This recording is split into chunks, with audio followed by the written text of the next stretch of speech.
இந்த வீடியோவில் capsicum chicken பார்க்க போகிறோம். அதுக்கு ஒரு 1/4 kg சிக்கன், கரம் மசாலா, மஞ்சள் பொடி, மிளகாய் பொடி, இஞ்சி பூண்டு பேஸ்ட்டு, சால்ட்டு, கொத்தமல்லி பொடி, இது எல்லாத்தையும் ஒன்றா மிக்ஸ் பண்ணி இதில் ஒரு 1/2 லெமன் புழிஞ்சு விட்டுக்கலாம்.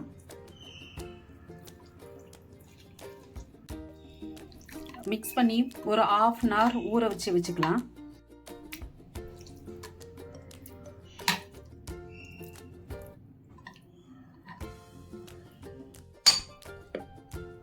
Chicken more then 1/2 an hour மசாலாவில் ஊறிடுச்சு. சிக்கன் செய்ய தேவையான பொருட்கள்: 2 கேப்சிகம் எடுத்து கட் பண்ணி வச்சுருக்கேன். ஒரு ஆனியனை பெரிய சைஸாகவும் ஒரு ஆனியனை சின்ன சைஸாகவும் கட் பண்ணி வச்சுருக்கேன். 2 க்ரீன் சில்லி, கஸ்தூரி மேத்தி தேவைப்படும், என்கிட்ட கொஞ்சம் தான் இருக்குது. கஸ்தூரி மேத்தி அண்டு கொத்தமல்லி ஆட் பண்ணிக்கலாம் ஃபைனலாக. ஒரு தக்காளி எடுத்து மிக்சியில் அடித்து வச்சுருக்கேன்.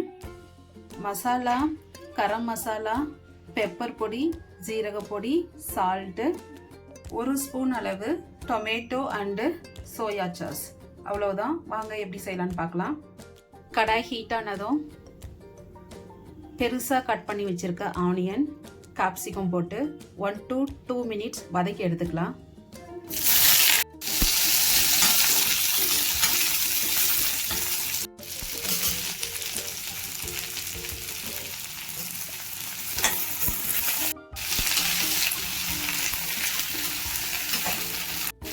லைட்டாக சால்ட் போட்டுக்கலாம்.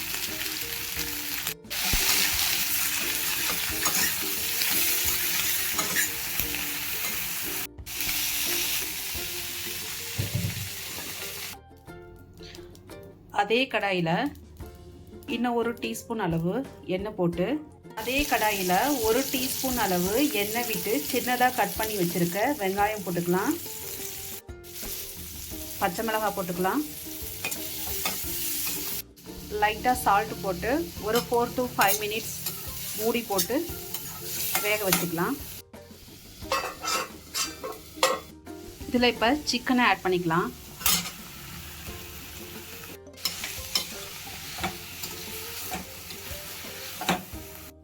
ஃபைவ் மினிட்ஸ் சிக்கன் நல்லா வதங்கட்டும்.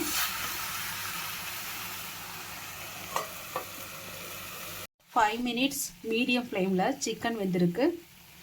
இப்போ அரைச்சி வச்சுருக்க தக்காளி விழுதை ஆட் பண்ணிக்கலாம்.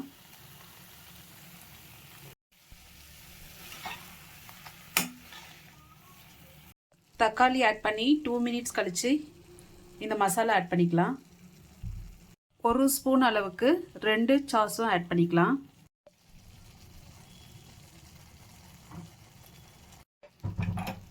நல்லா கிளறி விட்டு ஒரு 5 minutes மூடி போட்டு மூடி வச்சிடலாம்.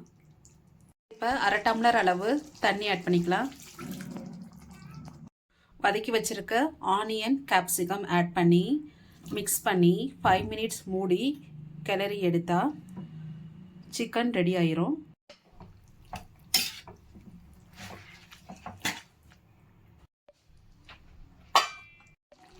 கஸ்தூரி மேத்தி, கொத்தமல்லி இலை தூவி மிக்ஸ் பண்ணி வச்சா டேஸ்டியான கேப்சிகம் சிக்கன் ரெடி ஆயிரும் ரெஸ்டாரண்ட் ஸ்டைலில்.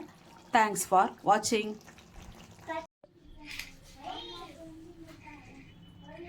Methi chapati with chicken gravy.